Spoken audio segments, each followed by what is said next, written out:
Hey, my name is Chris Voorhees, and I am in my last year of seminary, and I want to tell you a story about how I set myself up for failure. You know, when I was younger, my best friend and I had the brilliant idea of digging a hole right through the middle of the earth. Maybe we got too into that Jules Verne book, but maybe we were just big dreamers. So we set out to accomplish this dream, and not one person was going to convince us otherwise. They could tell us about that, the fact that this was impossible, but we wouldn't hear any of it. But what I didn't realize with this adventure, it was actually going to be a great analogy for how I related to Christ. In many ways, I try and dig and earn my way into the arms of Christ. I want to build this impossible tunnel, a tunnel that would bridge the gap between God and me.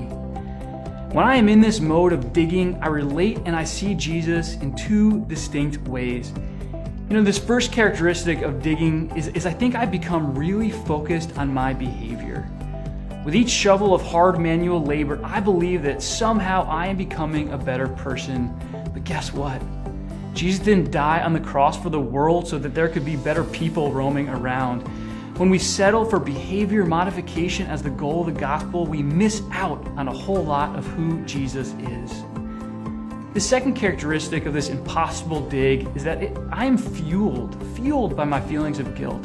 And as I dig deeper and deeper, hoping to break through on the other side, and I keep digging and I just feel that I am never going to be good enough, guilt becomes the motivator. And even when I talk to Jesus about this guilt, I leave still holding on to it because I think that there is one more piece of dirt that I need to shovel away. This is not who Jesus is. Jesus came to free me from this impossible task of being a good person who is motivated by guilt. In fact, Jesus has reached down into this deep pit that I'm in, that I've dug myself for, and he says to me, Chris, I adore you. I love you. Not because you have dug yourself this deep hole, not because you might be a good parent someday, not because you failed in your quest, not because you have fallen short of my perfect standard again and again. No, Chris, I love you and I want to be in relationship with you because I created you and I know that this is the best life for you.